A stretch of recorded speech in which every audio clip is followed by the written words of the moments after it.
Assalamualaikum warahmatullahi wabarakatuh. Perkenalkan, nama saya Anwar Dwiki Fitrianto dengan NIM A11 2022 Di sini saya akan menjelaskan tentang responsi bimbingan karir dari kelas Data Science. Saya memilih dataset diabetes yang bersumber dari Kaggle berisi 798 report dan 9 atribut.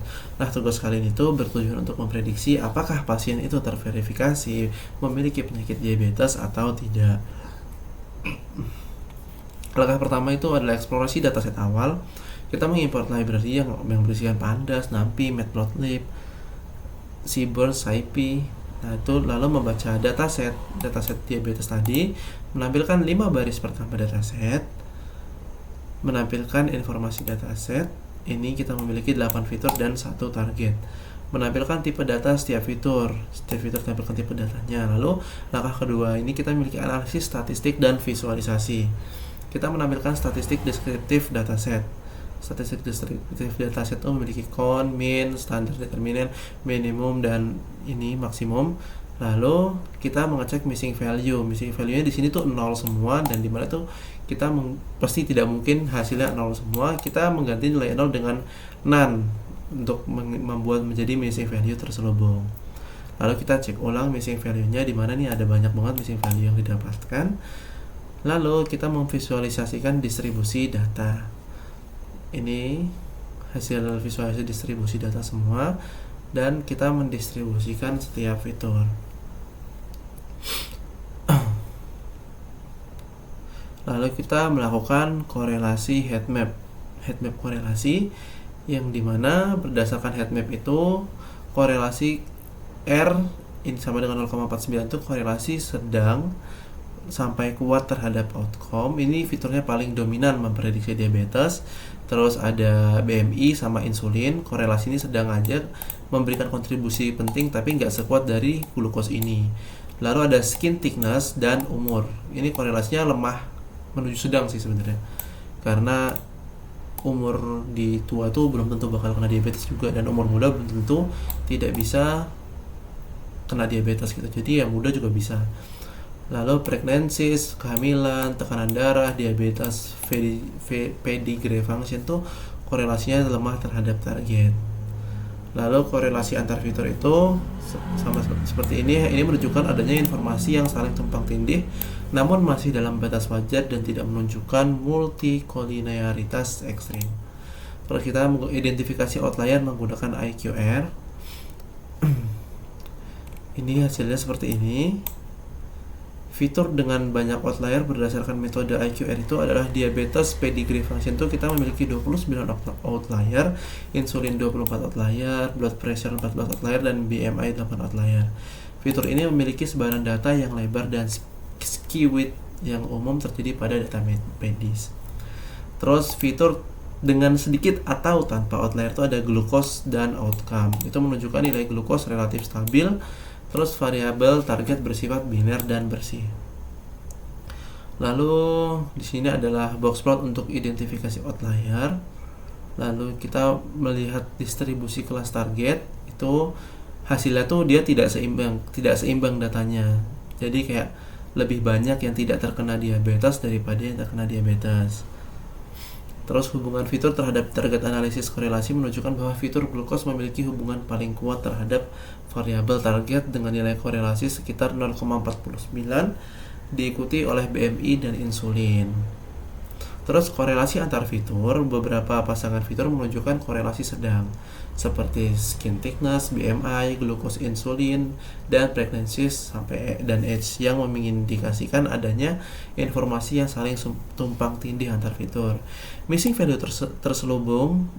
Meskipun dataset tidak memiliki missing value eksplisit, ditemukan nilai 0 pada beberapa fitur medis yang secara klinis nggak mungkin. Terus outlier dan distribusi data deteksi menggunakan metode IQR menunjukkan bahwa fitur insulin dan diabetes pedigree function memiliki jumlah outlier yang cukup tinggi. Implikasi model karakteristik data menunjukkan bahwa model berbasis jarak KNN, SVM, RBF itu sensitif terhadap outlier dan wajib dilakukan scaling dan penanganan outlier.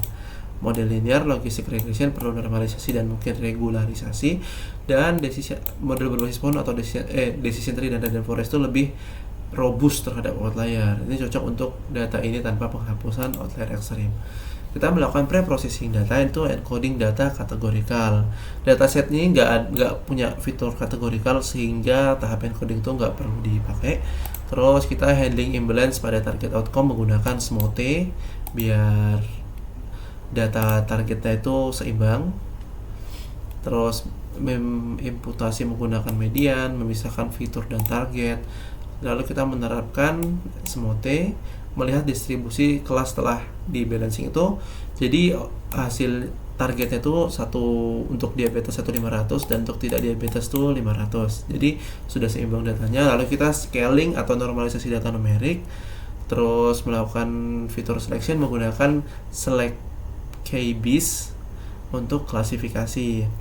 Pada tahap pre-processing dilakukan penyeimbangan data ini yang tadi. Lalu kita kelima itu melakukan modeling. Import library model, kita menggunakan logistic regression, KNN, dan naive Bayes. Inisialisasi model menggunakan yang tadi. Logistic regression itu digunakan sebagai baseline model karena mampu menangkap hubungan linear antara fitur dan variabel target serta memiliki interpretabilitas yang baik. KNN digunakan untuk menangkap pola berbasis jarak antar data, namun sensitif terhadap skala data dan outlier, sehingga membutuhkan pre-processing berupa scaling.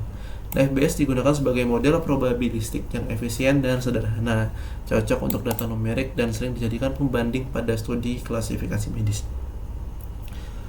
Menyimpan model dalam dictionary, terus kita melakukan train test split untuk membagi data uji dan data latih.